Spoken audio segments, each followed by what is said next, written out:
குருவே துணை. எல்லா புகழும் இறைவனுக்கே.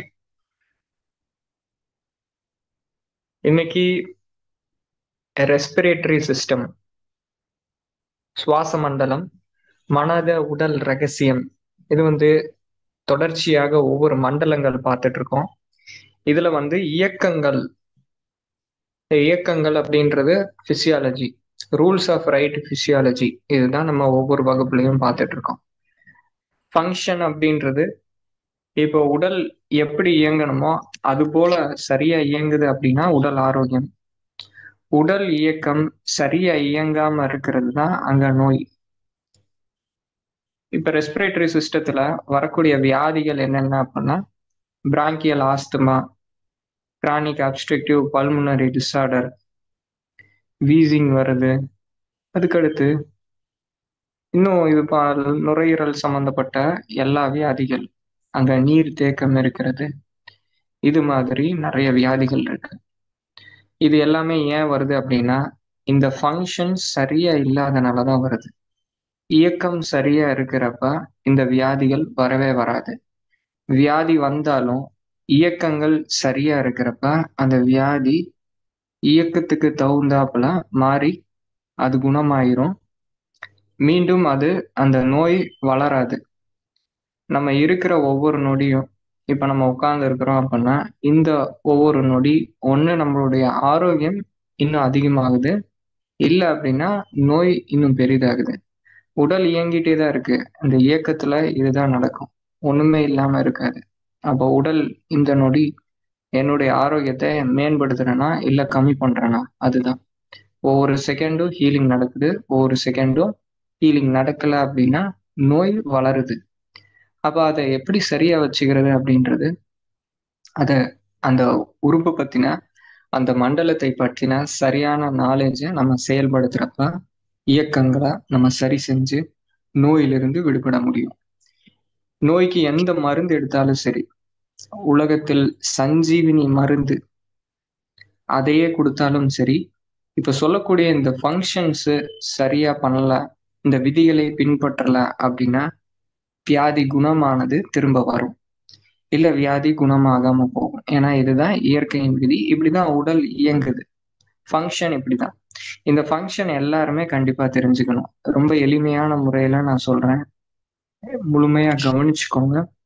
இப்ப முதல்ல ஃபங்க்ஷனிங், நுரையீரல் மண்டலம், இதோடைய பேசிக்ஸ் எல்லாமே பார்ப்போம். அதுக்கு அடுத்தது விதிகள் பார்ப்போம். விதிகள் பார்த்துட்டு அதுக்கடுத்தது இதுல இருக்கக்கூடிய சந்தேகங்கள் எல்லாமே நோட் பண்ணி வச்சுக்கோங்க. அதுக்கு அடுத்தது ஒரு முறை இந்த விதிகளுடைய ரிவிஷன், 9 விதிகள் மொத்தம் இருக்கு, அதை பார்த்துட்டு அப்புறமா நம்ம நிறைவு செஞ்சுக்கலாம். முதல்ல சுவாச மண்டலம், இதுல என்னென்ன அப்படின்னா முதல்ல இது தொடங்குறது மூக்கில் தொடங்குது. மூக்குல இருந்து அதுக்கப்புறமா ட்ரக்கியா அப்படின்ற அந்த வின் பைப்பு, அது வழியாக நுரையீரல். இந்த ட்ரக்கியா போகும் வரை நம்முடைய உணவு குழாயும் இந்த நுரையீரல், காத்து போகக்கூடிய சுவாச பை, அதுக்கு போகக்கூடிய காற்று போகக்கூடிய பாதை ரெண்டுமே ஒன்னாதான் இருக்கும். அதுக்கு அடுத்தது ஈசோஃபேகஸ், ட்ரக்கியா, இப்படி ரெண்டா பிரியும். இந்த ட்ரக்கியா வழியாக நுரையீரலுக்கு காத்து போகும், இந்த ஈசோஃபேகஸ் வழியாக உணவு போகும். இது ரெண்டுத்துக்குமே நடுவுல இருக்கிற செக்யூரிட்டி கார்டு மாதிரி இருக்கிறது கிளாட்டிஸ், எபிகிளாட்டிஸ் அப்படின்றது. இப்ப நம்ம உணவு எடுத்துக்கிறோம் அப்படின்றப்ப காத்துக்கு போகக்கூடிய அந்த பாதைய கட் பண்ணிரும், உணவு கீழே இறங்கிரும். அதுவே நம்ம சாதாரணமா இருக்கிறப்ப உணவுக்கு போகக்கூடியது அதை கட் பண்ணிட்டு காத்து உள்ள வெளியே அனுப்பிட்டு இருக்கோம். இங்க நுரையீரல் சிஸ்டத்துடைய மெயினான தலைவரே இங்க இருக்கிற கிளாட்டிஸ், எபிகிளாட்டிஸ் தான். அதுக்கு அடுத்தது இது நுரையீரல், இதுக்கு காத்து போகுது. நுரையீரல்கள் இருக்கு, நுரையீரல்கள்ல சின்ன சின்ன பைகள், அது எல்லாமே ஆல்வியோலை, பிராங்கியூல்ஸ், அதுக்கப்புறம் ஆல்வியோலை, இப்படி இதுல எல்லாமே இருக்கு. அப்ப சுவாசிக்கிற காத்து, இதுல இருக்கிற ஆக்சிஜன் ஆஸ்மோசிஸ் மூலமா, இதுதான் முக்கியம். ஆஸ்மோசிஸ் அப்படின்னா என்ன? ஹை ப்ரெஷர் இருக்கிற இடத்துல இருந்து லோ ப்ரெஷருக்கு வரும், லோ ப்ரெஷர்ல இருந்து ஹை ப்ரெஷருக்கு போகும். இப்போ தண்ணீர் எப்படி கீழ் நோக்கி ஓடுதோ அதே போலதான் இந்த ஆஸ்மோசிஸும். இது மூலமாக ஆக்சிஜன் நம்ம நுரையீரலுக்கு முதல்ல நம்ம கிடைச்சு, நுரையீரல் என்ன செய்யும் அப்படின்னா, நுரையீரல் இந்த ஆக்சிஜனை இருதயத்துக்கு அனுப்பும். இருதயம் இந்த ஆக்சிஜன் ரத்தத்தின் வழியாக ஒவ்வொரு செல்களுக்கும் அனுப்பும். ஒவ்வொரு செல்கள் இந்த ஆக்சிஜனை எடுத்துக்கிட்டு கார்பன் டை ஆக்சைடை திரும்ப ரத்தத்துல விடும். இது வெயின் வழியா மறுபடியும் எங்க போகும் அப்படின்னா இருதயத்துக்கு போகும். இருதயத்துக்கு போய் இருதயத்திலிருந்து திரும்ப நுரையீரலுக்கு போகும். நுரையீரலிருந்து கார்பன் டை ஆக்சைடு வெளியேறும். இந்த சுழற்சி தான் தொடர்ச்சியா நடந்துட்டே இருக்கும். இதுல நம்முடைய யோகிக் சயின்ஸ் ரொம்ப அழுத்தமா சொல்றது நுரையீரல் மண்டலம் அப்படின்னாலே எல்லாருமே நினைச்சுக்குவாங்க, இந்த விஷயம் தெரியாம எப்பயுமே ஒரு நாஸ்ட்ரில் வந்து பிளாக் ஆகியே இருக்கு, ரெண்டுமே ஃப்ரீயா இருக்க மாட்டேங்குது அப்படின்னு சொல்லுவாங்க. எப்பயுமே நம்ம மனித உடல் அப்படின்றப்ப நமக்கு ஏதோ ஒரு நாஸ்ட்ரில் தான் எப்பயுமே டாமினண்டா இருக்கும். வலது இருக்கிறப்ப இடது பக்கம் வீக்கா இருக்கும். இப்ப வலது 70% இருக்கு அப்படின்னா இடது பக்கம் 30% இருக்கும். கொஞ்ச நேரம் ஆக ஆக ஒரு 2 மணி நேரம் 3 மணி நேரத்துல இடதுக்கு மாறும், வலது அப்ப ஆஃப் ஆயிரும். வலது கம்மியான செயல்பாடா இருக்கும். இப்படிதான் மாறிட்டே இருக்கும். இதுதான் சரத்தின் செயல்பாடு. ஸ்வர யோகா அப்படின்றது இதுதான் சரசாஸ்திரம். சரசாஸ்திரம் முதன்மை சாஸ்திரம். சரம் கத்துக்கிட்டவன் அவனிடத்தில் சரசம் ஆடாதே அப்படின்னு சொல்லுவாங்க, நம்ம ஆசான்கள் சொல்லுவாங்க. அதே மாதிரி பஞ்சபட்சி சாஸ்திரம் இருக்கு, பட்சி தெரிஞ்சவரிடம் பகை கொள்ளாதே. முதன்மை சாஸ்திரம் இந்த சரசாஸ்திரம் தான், பேசிக். இந்த சரசாஸ்திரம் பழகுறப்ப நமக்கு என்ன வியாதி வரப்போகுது அப்படின்றத முன்னாடியே தெரிஞ்சுக்கலாம். இப்ப சளி பிடிக்க போகுது அப்படின்ட்டு சரத்தை கவனிக்கிறப்ப அதை தெரிஞ்சுக்கிட்டு அதை மாத்தி அதுல இருந்து நம்ம விடுவிச்சுக்கலாம். அந்த வாய்ப்பு இந்த சரசாஸ்திரத்துல இருக்கு. வரும்னா கண்டிப்பா வரும் அப்படி கிடையாது. இந்த வாய்ப்பு கொடுக்கறனால இது முதன்மை சாஸ்திரமா இருக்கு. காய்ச்சல் இருக்கு அப்படின்றப்ப ஒருவருக்கு காய்ச்சல் இருக்கு, வலதுலே தான் டாமினண்டா இருக்கும். காய்ச்சல் குணமானதுக்கு அப்புறம் பாருங்க, 2 பக்கமும் இடதும் மாறும் வலதும் மாறும். சளி பிடிச்சவருக்கு செக் பண்ணி பாருங்க, லெஃப்ட் வந்து டாமினண்டா இருக்கும், ரைட் வந்து கம்மியா இருக்கும். இது இப்படிதான்.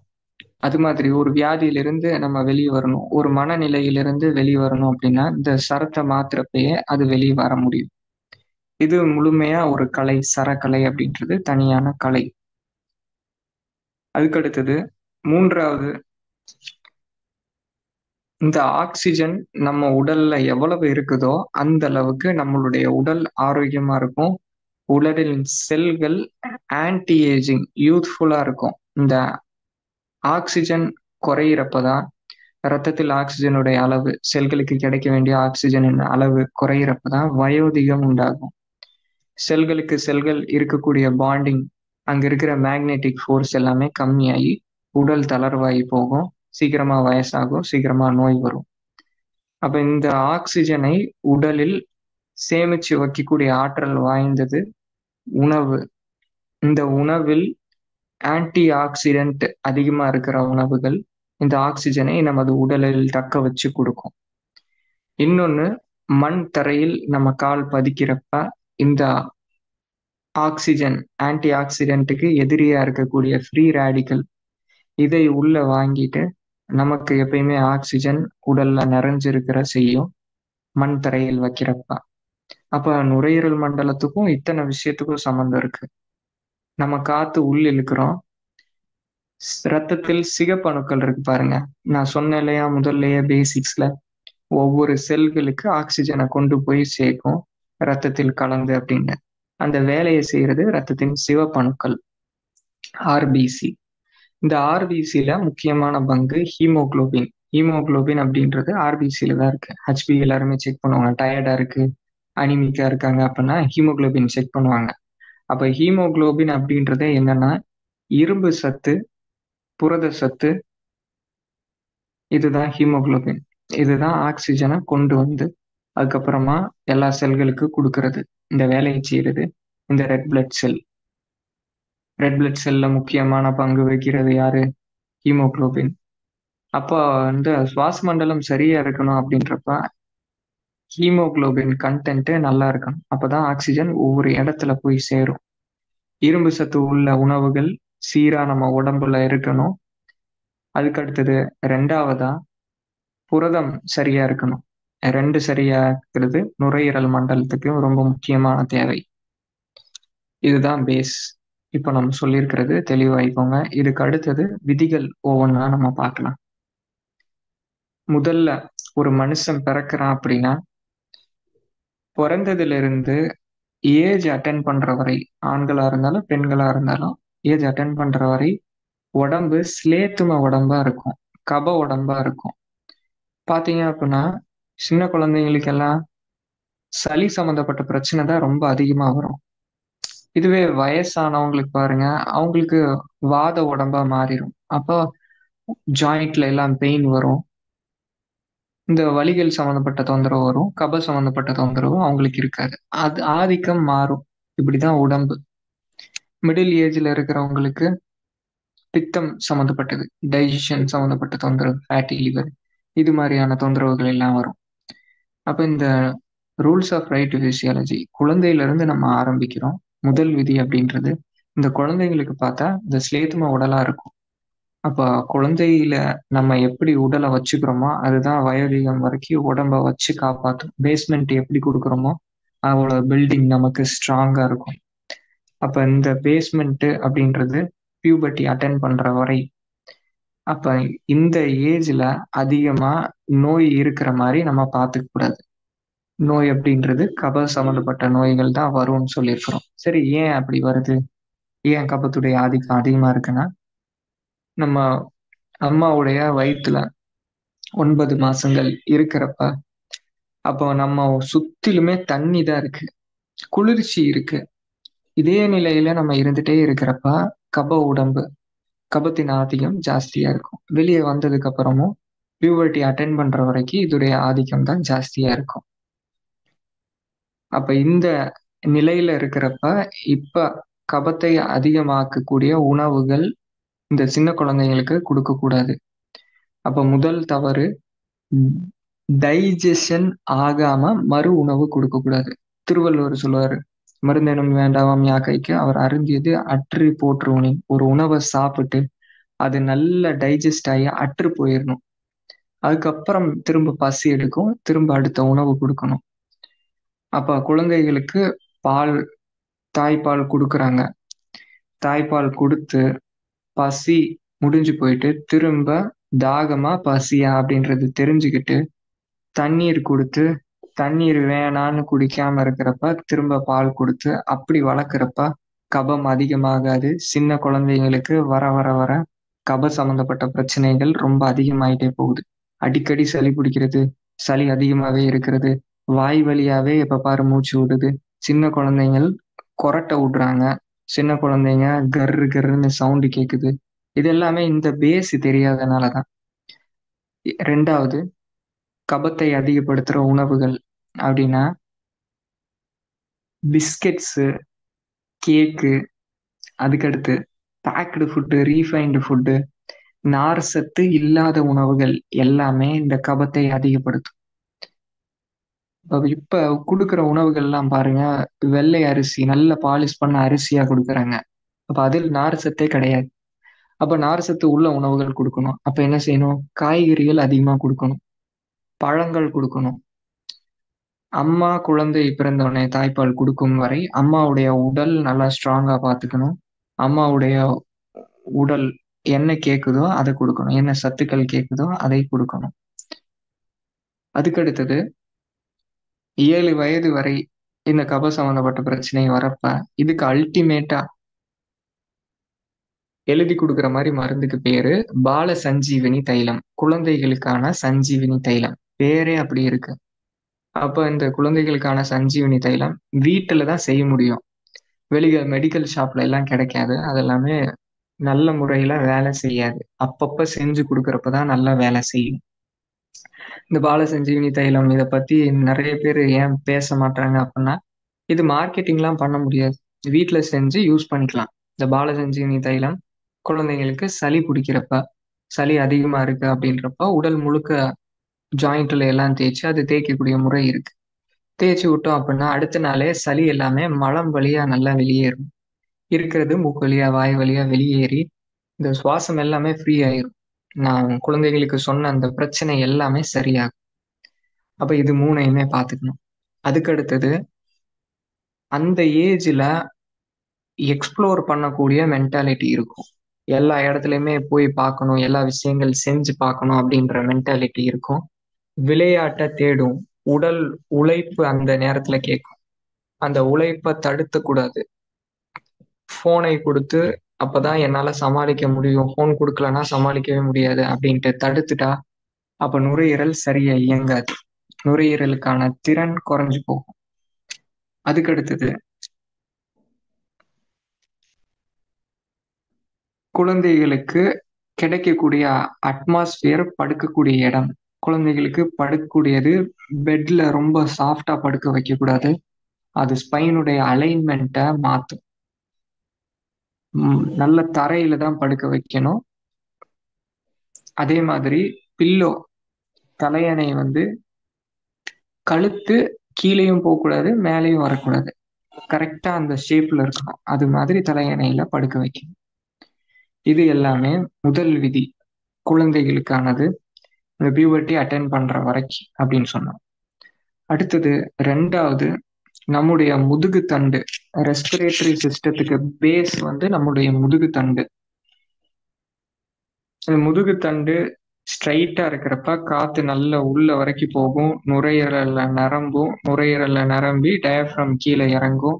நுரையீரல் நல்ல விரிவடையும். திரும்ப மூச்சு வெளியேறும். வெளியேறப்ப டயப்ரம் நல்ல மேலே ஏறும். அடிவயிற்று சுவாசமா இருக்கும். நம்ம முதுகுத்தண்டை வளைச்சு நிக்கும் போது, கூன் போட்டு நிக்கிறப்ப எல்லாமே ரெசிப்ரோக்கலா தான் வேலை செய்யும். இப்ப வயசானவங்க பாருங்க, ஆட்டோமேட்டிக்கா கூன் வரும். அப்ப இளம் வயசுல இருக்கிறவங்க கூன் போட ஆரம்பிச்சிட்டா ஆட்டோமேட்டிக்காவே அவங்களுக்கு சீக்கிரமா வயதாகும். ஏன்? ஏன்னா நம்ம முதல்லயே சொன்னோம், ஆக்சிஜன் எவ்வளவு உடல்ல தங்கி இருக்குதோ அந்த அளவுக்கு உடல் இளமையா இருக்கும் அப்படின்ட்டு. முன்னாடி எல்லாம் காலத்துல பயிற்சி பண்றப்ப, அது எந்த பயிற்சியா இருந்தாலும் சரி, பாரம்பரிய பயிற்சி எல்லா இடத்துலயுமே, எல்லா ஊர்லயும், எல்லா ஏரியாலையும் ஏதாவது ஒரு பாரம்பரிய பயிற்சி கூட இருக்கும். ஒரு சிலம்ப பள்ளி இருக்கும். இது மாதிரி எல்லாமே இருக்கும். அப்ப முதுகு கூன் போட்டு இருக்கிறப்ப, நேரா நெஞ்ச நிமித்தி நடக்காம இருக்கிறப்ப, அங்க இருக்கிறவங்க ஆசான்கள் பனிஷ் பண்ணுவாங்க. அப்படி இருக்கிறப்ப கரெக்டா முதுகுத்தண்டு நேராவே நம்ம வச்சிருப்போம். அது பழக்கமாயிரும். இப்ப அப்படி எங்கேயுமே கிடையாது. கிளாஸ் ரூம்ல உட்கார்ந்தா அங்க முன்னாடி வளைஞ்சபடிதான் உட்காரணும். முதுகுத்தண்டு நேரா வச்சுட்டு உட்கார்றது கிடையாது. ஆபீஸ்ல உட்கார்றப்ப முதுகுத்தண்டு முன்னாடி வளைஞ்சபடிதான் உட்காரணும். அப்ப அங்கேயுமே முதுகுத்தண்டு ஸ்ட்ரைட்டா கிடையாது. மொபைல் பார்க்குறப்ப முதுகுத்தண்டு முன்னாடி வளைஞ்சுதான் இருக்கு. அப்ப இது போல இல்லாம முதுகுத்தண்டு ஸ்ட்ரைட்டா இருக்கணும். பின்னாடி வளையக்கூடிய பயிற்சிகளை அதிகமா செய்யணும். பின்னாடி நம்ம வளையக்கூடிய பேக்வர்ட் பெண்டிங் எல்லாம் பண்றப்ப நுரையீரல் நல்ல விரிவடையும். இது முதுகுத்தண்டுக்குரியது. அப்ப பெட் பயன்படுத்தக்கூடாது, முதல்ல சொன்னது போல. இப்ப நல்லா ஓடி பாருங்க, நல்லா ஓடுங்க. ஒரு 100 மீட்டர் வேகமா ஓடிட்டு அதுக்கப்புறம் வந்து நிக்கணும் நீங்க. நின்னுட்டு கழுத்து இந்த சின்ன வந்து நெஞ்ச டச் பண்ற மாதிரி வச்சுக்கோங்க. எவ்வளவு நேரம் மூச்சு வாங்குது அப்படின்றத நோட் பண்ணிக்கோங்க. அதுக்கடுத்தது திரும்ப அதே 100 மீட்டர் ஓடி முகம் ஸ்ட்ரைட்டா இருக்கணும். கழுத்து நேரா இருக்கணும். தலைப்பகுதி நேரா இருக்கணும். இப்ப எவ்வளவு நேரம் மூச்சு வாங்குது அப்படின்றத நோட் பண்ணிக்கோங்க. அதுக்கு அடுத்தது இந்த தலைப்பகுதி மேல் நோக்கி இருக்கணும். அப்படி நோட் பண்ணுங்க. கழுத்து பகுதி மேல் நோக்கி வைக்கிறப்ப இந்த மூச்சு வாங்குறது எல்லாமே கம்மி ஆயிரும். இந்த தலைப்பகுதி மேல பாக்குறப்ப அப்ப என்ன ஆகும் அப்படின்னா, இந்த வின் பைப்பு ஃப்ரீ ஆயிரும். வின் பைப்பு ஃப்ரீ ஆகும்போது மூச்சு ஈஸியா உள்ள போகும், வெளியேறும். இதே இந்த சின் வந்து நெஞ்சு பகுதியை டச் பண்ற மாதிரி கீழே தலையை சாட்சிப்படி இருக்கிறப்ப காத்து சரியா உள்ள போகாது, வெளியே வராது.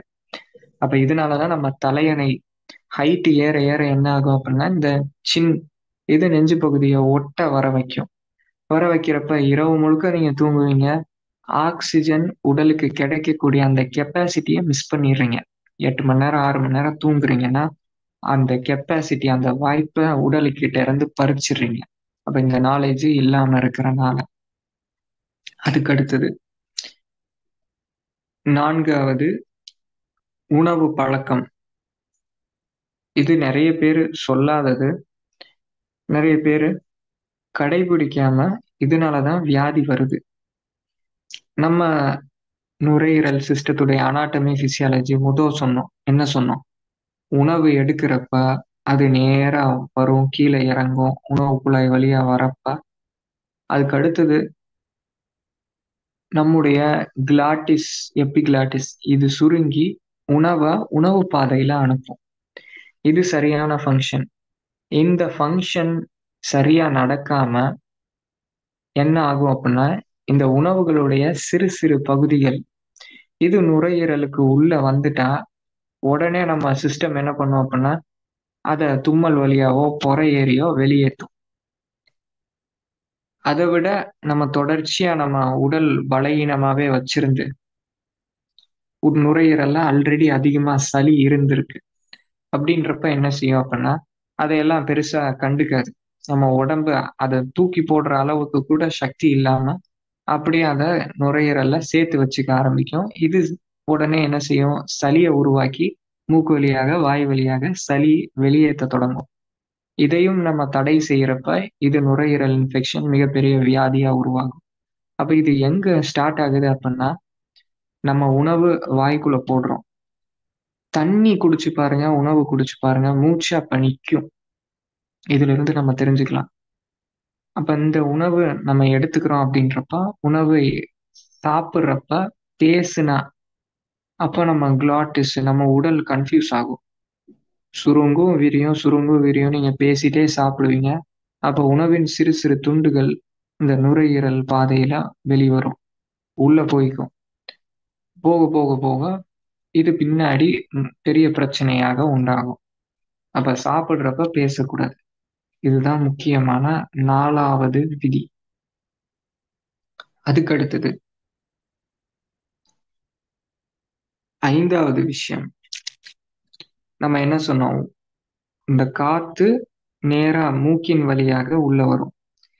இந்த மூக்கின் வழியாக உள்ள வரப்ப மூக்குல இருக்கக்கூடிய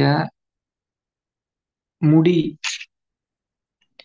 இதுதான் காற்றை சுத்தம் செய்யும். இந்த முடியை கட் பண்றது நிறைய பேர் பண்றாங்க. முடி கட் பண்ணக்கூடாது. அதே மாதிரி மூக்குல இருக்கிற அழுக்கு இது எல்லாத்தையுமே விரல் விட்டு எடுக்கிறப்ப இந்த இந்த ரோமங்கள் எல்லாமே அப்பயே எல்லாமே வந்துடும். அப்ப நுரையீரலுக்கு ஒரு ஃபில்டர் இல்லாம போயிடும். அப்ப எப்படி மூக்கை சுத்தம் பண்ணும் அப்படின்னா, தண்ணீர் இதை உள்ளங்கையில எடுத்து வாயிலிருந்து மேல் நோக்கி அப்படியே தள்ளினீங்கன்னா தண்ணி மூக்குல உள்ள போகும். அது நுரையீரல் வரைக்கெல்லாம் போகாது. லேசா அது கழுவுற முறை, மூக்கு கழுவுற முறை இருக்கு. அப்படி செய்யறப்ப இந்த வெளி மூக்கு எல்லாமே ஃபுல்லா சுத்தமாயிரும். அதுக்கப்புறமா நீங்க ஈரமானதுக்கு அப்புறம் அங்க இருக்கிற அழுக்கு எல்லாம் ஈரமானதுக்கு அப்புறம் அதுக்கு அடுத்து பருத்து துணியால சுத்தம் செய்யறப்ப அப்ப இந்த முடிக்கு எந்த பாதிப்பும் இருக்காது. முடி முதன்மையா பாதுகாப்பு செய்யறது. அதுக்கு அடுத்தது உள்ள போனோம் அப்படின்னா சைனஸ். வெளியே இருக்கிற காத்து எவ்வளவு குளிர்ச்சியா இருந்தாலும் சரி, வெளியே இருக்கிற காத்துடைய அட்மாஸ்பியர்ல ஏதாவது தொற்று இருந்தாலோ வேற எந்த ஒரு சிக்கல்கள் இருந்தாலும் இந்த சைனஸ் இருக்கு. சைனஸ் மொத்தம் 8 சைனஸ் இருக்கு, காலி இடம். இது இந்த காற்றை எப்படி மாத்தணுமோ அது போல மாத்தி ஹியூமிடிஃபை பண்ணணும்னா ஹியூமிடிஃபை பண்ணும், ஹீட் ஆக்கணும்னா ஹீட் ஆக்கி அதுக்கப்புறம் கீழே அனுப்பும். அப்ப இந்த சைனஸ்ல நம்ம பிரச்சனை வராம பாத்துக்கணும். இந்த சைனஸ்ல எதனால பிரச்சனை வருது அப்படின்னா, சைனஸ்ல நீர் தேங்கிக்கும். சைனஸ் ஐட்டிஸ், சைனஸ்ல இன்ஃப்ளமேஷன் ஆகும், வீக்கமாகும். சைனஸ் இந்த ஸ்பேஸ்ல சளி தங்கிரும், இன்ஃபெக்ஷன் ஆகும். இதுக்கு ரீசன் தலை நம்ம தலை குளிச்சுட்டு அதுக்கப்புறம் அதை சரியா காய வைக்காம இருக்கிறப்ப அப்ப இந்த தொந்தரவு வரும். நம்ம சுவாசிக்கிற காத்து சரியில்லை அப்படின்னாலும் இந்த தொந்தரவு வரும். அதுக்கடுத்தது தலை எப்பயுமே ஈரமா இருக்கு, வேர்வையாவே இருக்கும், துடைக்க மாட்டோம் அப்படின்னா அப்ப இந்த தொந்தரவு வரும். அப்ப இது சரியா வச்சுக்கணும். அப்ப உள்ள போய் வெளியே வரக்கூடிய காற்று நுரையீரல் மண்டலம் சீரா இருக்கும். அதுக்கடுத்து காத்து உள்ள போறது எங்க அப்படின்னா நம்ம தொண்டை வழியாக தான் போகும். இப்ப இந்த தொண்டை பகுதியில சளி அடைச்சிருக்கிறப்ப நீங்க என்னதான் காட்டுல உட்காந்து மூச்சு பயிற்சி பண்ணாலும் சரி, தொண்டையில இங்க சளி அடைச்சிருக்கிறப்ப, இல்ல நம்ம மூக்குல இந்த துவாரங்கள், இந்த ரோமங்கள் இல்லாம இருக்கிறப்ப, இல்ல சைனஸ்ல இன்ஃபெக்ஷன் இருக்கிறப்ப முழு பலன் நமக்கு கிடைக்காது.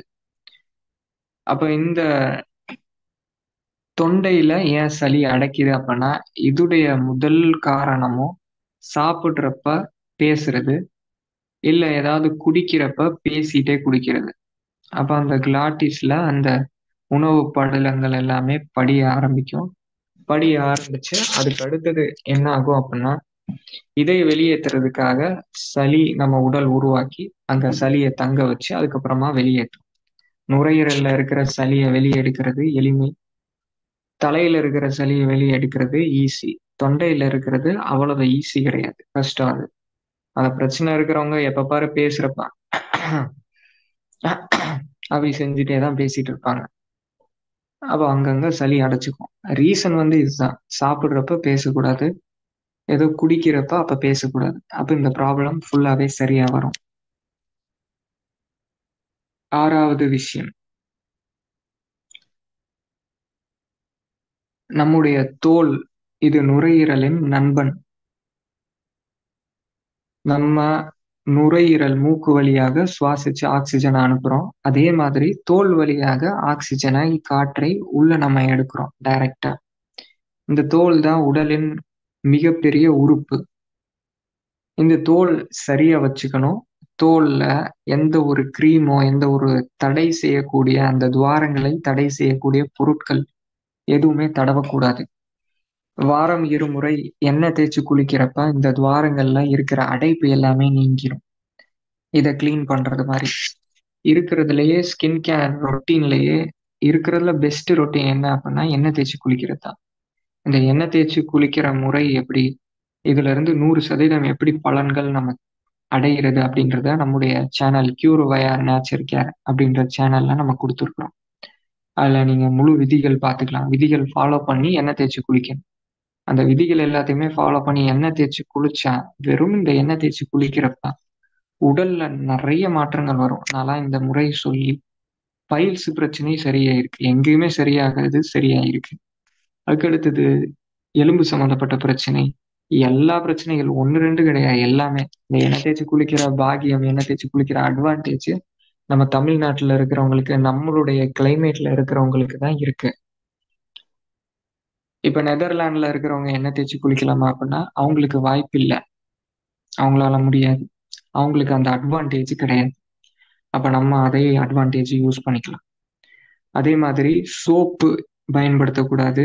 கெமிக்கல்ஸ் ஸ்கின்ல தடவக்கூடாது. இதெல்லாமே உடலுக்கு கிடைக்கக்கூடிய ஆக்சிஜனை தடை செய்யும். ஸ்கின் எவ்வளவு சரியா வச்சுக்கிறோமோ, நுரையீரல் உங்களுக்கு பாதிப்பு இருந்தாலும் ஸ்கின் சீரா வச்சிருக்கிறப்ப, நல்ல கண்டிஷன்ல இருக்கிறப்ப நுரையீரலை, உடலை அது காப்பாத்தி கொடுக்கும். அப்ப ஸ்கின்னை ஒட்டி இருக்கிற மாதிரி ட்ரெஸ் போடக்கூடாது. பிளாஸ்டிக்ஸ், இந்த லெதர், காத்து உள்ள வெளியே போக முடியாம இருக்கிற மாதிரி உடைகள் போடக்கூடாது. இன்னர் எல்லாமே நம்முடைய ட்ரெஸ் எல்லாமே காட்டன், 100% காட்டன்ல இருக்கணும்.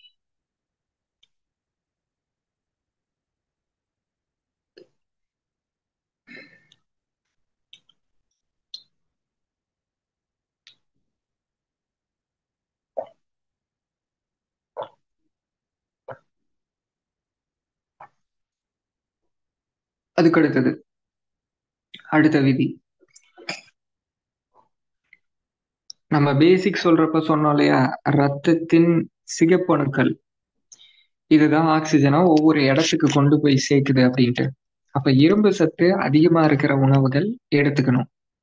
நுரையீரல்களுக்கு அதுதான் பலம்.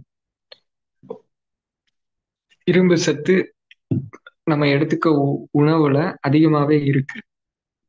நம்ம எப்பயுமே சொல்றது மாதிரி நுண்ணுயிர்கள் நம்ம உடல்ல சரியா இருந்தது அப்படின்னா அது சத்துக்கள் எல்லாமே சீரா வச்சுக்கும். நிணநீர், நம்முடைய நீராகாரம், நீராகாரத்துல இரும்பு சத்து இருக்கு. முருங்கைக்கீரையில இரும்பு சத்து இருக்கு. அதே மாதிரி அத்திப்பழத்துல, கருவேப்பிலையில, வெந்தயம், வெந்தயத்துல, வெந்தயக்களி இது மாதிரி எல்லாம் எடுத்துக்கிறப்ப இரும்பு சத்து நம்ம உடலுக்கு கிடைக்கும். பீட்ரூட்டு, கேரட்டு, நெல்லிக்காய். இரும்பு சத்து ஏன் வெளியேறுது? பெண்களுக்கு பீரியட்ஸ் இது இருக்கிறப்ப, அப்ப அந்த நேரத்துல இரும்பு சத்து அதிகமா இருக்கக்கூடிய உணவுகள் எடுத்துக்கணும். அதுக்கு அடுத்தது ரத்த தானம் செய்றோம் அப்படின்னா, அப்ப குறையும். அப்பவுமே நம்ம இந்த உணவுகள் கரெக்ட்டா எடுத்துக்கிறப்ப, அப்ப திரும்ப ரத்தத்தின் சிகப்பணுக்கள் நல்லா ப்ரொடியூஸ் ஆக ஆரம்பிச்சுரும். நம்ம ஏதாவது விபத்து இருந்தா, ரொம்ப முக்கியமா அல்சர் இருக்கிறப்ப இரும்பு சத்து நம்ம உடலில் வெளியேறிட்டே இருக்கும். குடல் புண் இருக்கிறப்ப, அதுக்கடுத்தது குடலில் புழுக்கள் இருக்கிறப்ப, இது முக்கியமான காரணம். குடல் புழு இருக்கிறப்ப, நீ என்னதான் சத்தான உணவுகள், இரும்பு சத்து எடுத்துக்கிட்டாலும் அனிமிக்கா தான் இருப்பாங்க. அப்ப குடல் புழு தான் ரீசன். இது எல்லாமே காரணங்கள். இரும்பு சத்து எடுத்துக்குவீங்க, விட்டமின் சி எடுத்துக்கல அப்படின்னா, அப்ப நமக்கு இந்த இரும்பு சத்து உடலில் சேராது. எல்லாருமே நினைச்சிட்டு இருக்கிறாங்க, நிறைய பேரு பழங்கள்ல சிட்ரஸ் வகை பழங்கள் சாப்பிட்டா சளி பிடிக்கும். சாத்துக்குடி, அன்னாச்சி, பைனாப்பிள், கருப்பு விதையுள்ள திராட்சை, ஆரஞ்சு இதெல்லாமே எடுத்துக்கிட்டா சளி பிடிக்கும், நுரையீரலுக்கு கெட்டது அப்படின்னு நினைச்சுக்கிட்டு இருக்காங்க. அதுதான் இருக்கிறதுல நுரையீரலுக்கு ரொம்ப நல்ல உணவு. இந்த சிட்ரஸ் வகை பழங்கள், முக்கியமா பைனாப்பிள் ரொம்ப வீரியமா வேலை செய்யும். சாத்துக்குடி, ஆரஞ்சு இதெல்லாம் இருக்கிறப்ப என்ன செய்யும் அப்படின்னா, நுரையீரல்ல இருக்கிற சளிய கரைச்சு வாய் வழியா, மூக்கு வழியா வெளிய கொண்டு வரும். வெளிய கொண்டு வர்றது சளி அதிகமாயிருச்சு அப்படின்னு நினைச்சுக்கிறாங்க. இருக்கிறது வெளிய போகுது. இதை எடுத்துக்கிறப்ப. பழங்கள் பொறுத்தளவு அது ஸ்டாண்ட் அலோன் மீலா எடுத்துக்கிறது தான் பெஸ்ட். வெறும் பழங்கள் மட்டுமே வச்சு சாப்பிடணும். அது கூட சமைச்ச உணவு சேர்த்து எடுத்துக்கிறது அதோடைய பயோ அவைலபிலிட்டியை கம்மி பண்ணும். தப்பு கிடையாது. அப்படி எடுத்துக்கிறப்பையும் முதல்ல பழங்கள் சாப்பிட்டு தொடர்ச்சியாக அதுக்கப்புறம் தான் சமைச்ச உணவை எடுத்துக்கணும். இயற்கை உணவு முதலில் எடுத்துக்கணும். அதுக்கப்புறம் சமைச்ச உணவை எடுத்துக்கணும்.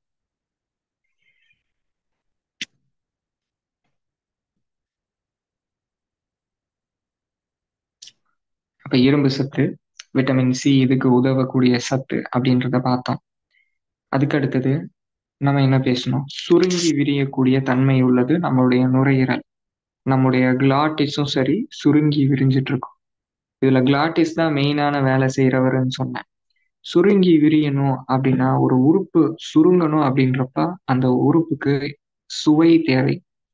என்ன சுவைனா துவர்ப்பு சுவை தேவை. துவர்ப்பான உணவுகள், ஒரு புண்ணு இருக்கு, புண்ணை ஆத்தணும், அதை சுருங்க வைக்கணும்னா துவர்ப்பு தேவை. இருதயம் நல்ல சுருங்கி விரியணும்னா துவர்ப்பு தேவை. நிறைய பேரு இருதயத்தின் செயல்பாடு கம்மியா இருக்கிறப்ப வாழைக்காய் சாப்பிட்டேன் சரியாயிடுச்சு அப்படின்னு சொல்லுவாங்க. வெஜிடபிள் டாக்டர் அருண் பிரகாஷ் ஐயா அவர் வாழைக்காய் தான் சொல்லுவார். புண்ணு இருக்கிறப்ப வாழைப்பூ எடுத்துக்கிட்டா அந்த புண்ணு சரியாகும். பைல்ஸுக்கு துவர்ப்புடைய உணவுகள் மருந்து. கட்டிகளுக்கு எல்லாமே துவர்ப்புடைய உணவுகள் மருந்து. ஏன் துவர்ப்பு அப்படின்னா துவர்ப்பு சுருங்க செய்யும். நுரையீரல் நல்லா சுருங்கணும். இருக்கிற கார்பன் டை ஆக்சைடு எல்லாமே வெளியேறணும். நல்ல காற்று திரும்ப உள்ள வரணும் அப்படின்னா துவர்ப்பு தேவை. அதுக்கு அடுத்தது விரியறதுக்கு கசப்பு தேவை. கசப்பான உணவு, துவர்ப்பான உணவு தினசரி சேர்த்துக்கணும். டெய்லி ஒவ்வொரு வேளை சமையல் சாப்பிட உட்கார்றப்ப துவர்ப்பு சத்து இருக்கா, கசப்பு சத்து இருக்கா அப்படின்றத பார்த்துக்கணும். அறுசுவை இருக்கக்கூடியது மாதிரி பார்த்துக்கணும்.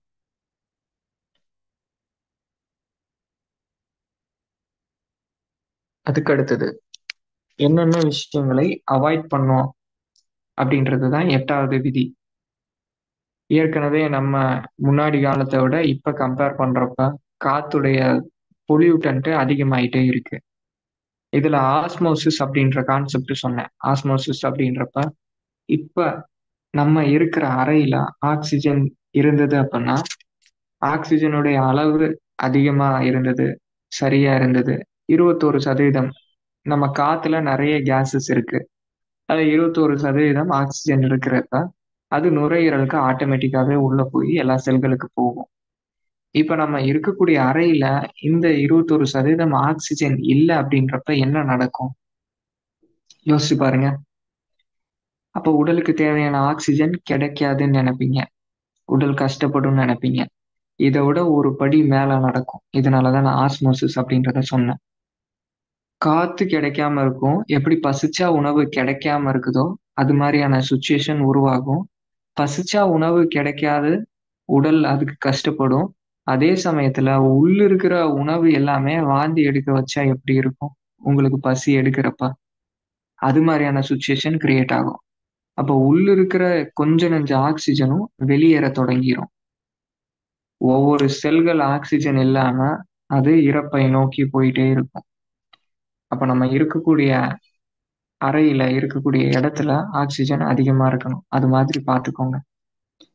அப்ப எப்பயுமே நம்ம டோர் க்ளோஸ் பண்ணி தூங்கக்கூடாது. இரவுல பெட்ஷீட்டு முகம் முழுக்க போத்திட்டு தூங்கக்கூடாது. இன்னைக்கு உடற்பயிற்சி கூடங்கள், ஜிம் எல்லாமே ஜிம்முக்கு போறாங்க, இன்னும் ஆரோக்கியம் இல்ல. ஏன்னா ஜிம்லயே ஏர் டைட்டா கிளாஸ் வச்சு மூடியிருக்காங்க. அங்க ஏசி இருக்கு. அங்கேயே காற்றோட்டம் சரியா இல்ல. நம்ம பாரம்பரியத்துல எல்லா உடற்பயிற்சியும் வெளியே தான் நம்ம செய்றோம். வெளியே செய்யறப்ப ஏகப்பட்ட அட்வான்டேஜ் இருக்கு. மண் தரையில நம்ம கால் பதிக்கிறோம். வெயில் நம்ம உடல்ல படுது. நல்ல காத்து நமக்கு கிடைக்குது. இது மாதிரி நிறைய அட்வான்டேஜ் நமக்கு இருக்கு. அப்ப ஆக்ஸிஜன் சரியா இருக்கணும். இந்த ஆக்ஸிஜன் நம்ம பொல்யூஷன் பண்ணி இந்த ஆக்ஸிஜன் ஆல்ரெடி கம்மி பண்ணிட்டு தான் வந்துட்டு இருக்கோம். அப்போ அப்படியே இருக்கிறப்ப ஒரு சிலர் கொசுவத்தி பயன்படுத்துவாங்க. அப்ப பயன்படுத்துறப்ப பார்த்தா இன்னும் வியாதி அதிகம் தான் ஆகும். நீங்க படுக்கிற அந்த 8 மணி நேரம், 8 மணி நேரமும் நோயை குணப்படுத்துற நேரமா இருக்கணும். அந்த நேரம் கொசுவத்திய வச்சு நோயை பெரிதாக்கக்கூடிய நேரமா வச்சுட்டீங்க அப்படின்னா, நோய் என்னைக்குமே பகல் நேரத்துல நீங்க செய்யக்கூடிய நல்ல விஷயங்கள் எல்லாமே இரவு நேரத்துல கழிஞ்சு போயிடும். ரிசல்ட் எதுலயும் கிடைக்காது. அதுக்கு அடுத்தது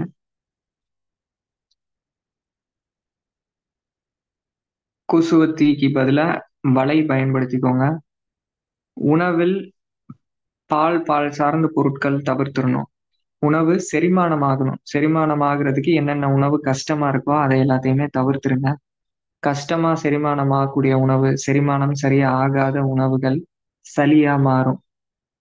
அப்ப என்ன செய்யணும்? உங்களுக்கு ஒரு உணவு பிடிச்சிருக்கு அப்படின்னா, அத செரிமானம் ஆக்கக்கூடிய அளவுக்கு உடல் தகுதிய மேம்படுத்தி, அதுக்கப்புறமா அந்த உணவை எடுத்துக்கலாம். இப்போ உடல் பயிற்சி பண்றவங்க நார்த் இந்தியால போய் பார்த்தீங்க அப்படின்னா, பெஹல்வானி அப்படின்ட்டு பயிற்சி பண்ணுவாங்க. அவங்க 1 லிட்டர் பால் குடிப்பாங்க. ஆனா, அவங்களுக்கு உடல் ஆரோக்கியம் அதிகம் தான் ஆகும். நாட்டு பசும்பால் எடுத்துக்குவாங்க. அப்ப அதே 1 லிட்டர் பால் இங்க இருக்கிறவங்க உடற்பயிற்சி பண்ணாதவங்க எடுத்துக்கிட்டா, சளி சம்மந்தப்பட்ட, நுரையீரல் சம்மந்தப்பட்ட தொந்தரவுகள் வரும். சளி அதிகமாகும். ஏன்? அவங்களுக்கு உடல் தகுதி இருக்கு. இங்க உடல் தகுதி இல்ல. உடல் தகுதி ஏற்படுத்திக்கிறது தான் ஃபர்ஸ்ட்டு. அதுக்கடுத்தது ஸ்மோக்கிங். ஏற்கனவே காத்து மாசுபட்டு தான் இருக்கு. இதுல உள்ள இருக்கிற அந்த அட்மாஸ்பியர் நுரையீரலை இன்னும் மாசுபடுத்துறது தான் ஸ்மோக்கிங். இது இவங்கள விட பக்கத்துல இருக்கிறவங்கள அதிகமா பாதிக்கும். அப்ப இதை தடை செய்யணும். அதுக்கடுத்தது குளோஸ்டான அட்மாஸ்பியர்ல எப்பயுமே இருக்கக்கூடாது. நல்ல காற்றோட்டம் இருக்கக்கூடிய அறையில தான் இருக்கணும். நம்ம சரசாஸ்திரம் அத பத்தி பேசிக்ல சொன்னோமா? அதே மாதிரி நம்முடைய மனநிலைய மாத்துறது இந்த சரசாஸ்திரம். இந்த மூச்சு ஓடுறப்ப. ரைட்ல ஓடும்போது ஒரு மனநிலை இருக்கும். லெஃப்ட்ல ஓடும்போது ஒரு மனநிலை இருக்கும். இப்ப கூர்ந்து கவனிக்கிறப்ப என்ன ஆகும்னா, லெஃப்ட்ல மாறிக்கும். நம்ம ஒரு வேலை செய்றோம், ஹார்ட் ஒர்க் பண்றோம்னா ரைட்ல மாறிக்கும். குளிக்கிறப்ப மாறும். அது மாறுறது நம்ம கவனிச்சுட்டே இருக்கிறப்ப ஃபீல் பண்ண முடியும். இப்ப இது 9வது விதி. பிரசன்ட்ல இருக்கணும். பிரசன்ட்ல நம்ம இருக்கிறப்ப சுவாசம் சீரா உள்ள போகும், வெளியே வரும். ஃபாரின் ஆத்தர்ஸ் நிறைய பேரு பிரசன்ட்ல இருக்கிறப்ப மனச வச்சே உடலின் நோய்களை சரி பண்றத பத்தி நிறைய புத்தகம் எழுதுறாங்க. பிரசன்ட்ல இருக்கிறப்ப இந்த நோய் குணமாகுது, அந்த நோய் குணமாகுது அப்படின்ட்டு. பிரசன்ட்ல இருக்கிறப்ப முதல்ல என்ன நடக்கும்னா, சுவாசம் சரியா இருக்கும். ஒரு கான்சியஸா ஒரு பொருளை எடுக்கிறோம். மெதுவா கான்சியஸா கையை மேல தூக்குறோன்றப்ப சுவாசம் சீரா இருக்கும். அப்ப எப்பயுமே பிரசன்ட்ல இருக்கணும். இதுதான் 9வது விஷயம். நம்ம சுவை அப்படின்னு பார்த்தப்ப கசப்பு, துவர்ப்பு இதை பார்த்தோம். உணவுன்னு பார்க்குறப்ப அப்ப என்ன சொன்னோம் அப்படின்னா, விட்டமின் சி, இரும்பு சத்து பார்த்தோம். நுரையீரலுக்கு பலம் கொடுக்கக்கூடிய உணவு, நுரையீரலுக்கு பலம் கொடுக்கக்கூடிய சுவை, இன்னொரு சுவை காரம். காரத்துல நல்ல காரம் கொடுத்தா நுரையீரலுக்கு பலம். கெட்ட காரம் கொடுத்தா நுரையீரலுக்கு அது தீங்கு. கெட்ட காரம் அப்படின்னா இந்த மசாலா ஜாமான், இப்போ இந்த ஃபாஸ்ட் ஃபுட்டு ஜங்க் ஃபுட்டில் இருக்கக்கூடிய காரங்கள், இது எல்லாமே கெமிக்கல்ஸு, காட்டம், இது எல்லாமே நுரையீரலை பாதுகாக்கும். நுரையீரலை பாதிக்கும், பாதுகாக்காது. அப்போ நுரையீரலை பாதுகாக்கிறது, நுரையீரலை வலுவா இருக்கிறது மிளகு காரம். அதுக்கு அடுத்தது துளசி, இது சாப்பிட்டு பார்த்தா காட்டமா இருக்கும், அதுதான் அந்த காரம் தான் உடலுக்கு தேவை, நுரையீரலுக்கு தேவை. ஓமவல்லி, இதை கடிச்சு சாப்பிட்டு பாருங்க, காட்டம் இருக்கும், அந்த காட்டம் தான் காரம், அது உடலுக்கு தேவை. தும்பை லேசா டேஸ்ட் பண்ணி பாருங்க, அதுவும் காட்டம் இருக்கும், அது நுரையீரலுக்கு தேவை. அப்ப நுரையீரலுக்கான மருந்துகள் எல்லாமே இது மாதிரி காட்டத்தன்மையா காரத்தன்மையா இருக்கும். நம்ம எப்படி ரீப்ரொடக்டிவ் சிஸ்டத்துக்கான மருந்துகள் எல்லாமே எப்படி இருக்கும்னு சொன்னோம், அந்த உயிர் சக்தி திரவம் போல வளவளப்பு தன்மையோட இருக்கும். இங்க நம்ம கான்செப்ட் தான் சொல்றோம், மருந்துகள் எதுவும் சொல்றது இல்லை. அப்ப இதுடைய கான்செப்ட் இதுதான், காரம் தான் இதுக்கு தேவையான மருந்து, இதுக்கு தேவையான உணவு. இந்த 9 விஷயங்கள் முதலிருந்து இப்போ ஒவ்வொன்றா பார்த்துடலாம். முதல் விஷயம், ஸ்லேத்தும உடம்பா நம்ம உடம்பு பியூபர்ட்டி அட்டைன் பண்ற வரைக்கும் இருக்கும். அப்ப அதுக்கு நம்ம என்ன செய்யணும் அப்படின்னா, அந்த நேரத்துல சளி சம்பந்தப்பட்ட தொந்தரவுகள் வராம பார்த்துக்கணும். தாய்ப்பால் தான் கொடுக்கணும். தாய்ப்பால் கொடுக்குறப்ப அம்மா அவங்களுடைய உடலை கரெக்டா வச்சுக்கணும், ஸ்ட்ராங்கா வச்சுக்கணும். அவங்க உணவில் பால் சார்ந்த பொருட்கள் தவிர்த்திடணும். Refined products, packed food, processed food, இது எல்லாத்தையுமே தவிர்த்திடணும். அதுக்கடுத்து குழந்தைகளை விளையாட விடணும். அதுக்கடுத்தது குழந்தைகளுக்கும் பால் சார்ந்த பொருட்கள், பால் பவுடர், கபம் அதிகரிக்கிற உணவுகள், இது எல்லாத்தையுமே தவிர்த்திடணும். பசி எடுக்கிறப்ப தான் உணவு கொடுக்கணும். இதுக்கு அருமருந்து அல்டிமேட் பாலசஞ்சீவி தைலம். அதுக்கடுத்தது 2வது முதுகுத்தண்டு, இதுடைய விதி. 3வது ப்ரொடெக்ட், காவலர்களை சரியா வச்சுக்கணும்னு பார்த்தோம். காவலர்கள்னா இந்த மூக்குல இருக்கிற முடி, அதுக்கடுத்தது சைனஸ், அதுக்கடுத்தது தொண்டையில இருக்கிற கிளாட்டிஸ், இதெல்லாமே காவலர்கள். காவலர்கள் சரியா இருக்கிறப்போ உள் இருக்கிற ராஜாவுடைய அறை கர்ப்ப கிரகம் சீரா இருக்கும். அதுக்கடுத்தது உணவு எடுக்கக்கூடிய முறை, இதை பார்த்தோம். அதுக்கடுத்தது இரத்தத்தின் சிவப்பணுக்கள், இதுக்கு என்னென்ன தேவை, இதோடைய வேலை என்னன்றது பார்த்தோம். அதுக்கடுத்தது தோல், இதுதான் நுரையீரலின் நண்பன் அப்படின்றது, தோல் எப்படி சரியா வச்சுக்கிறதுன்றது பார்த்தோம்.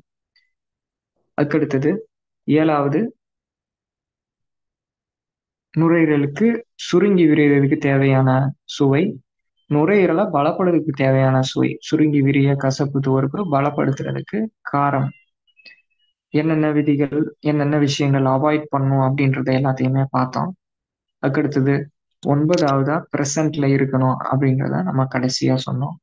முக்கியமான விஷயங்கள் இந்த 9 விஷயங்கள்.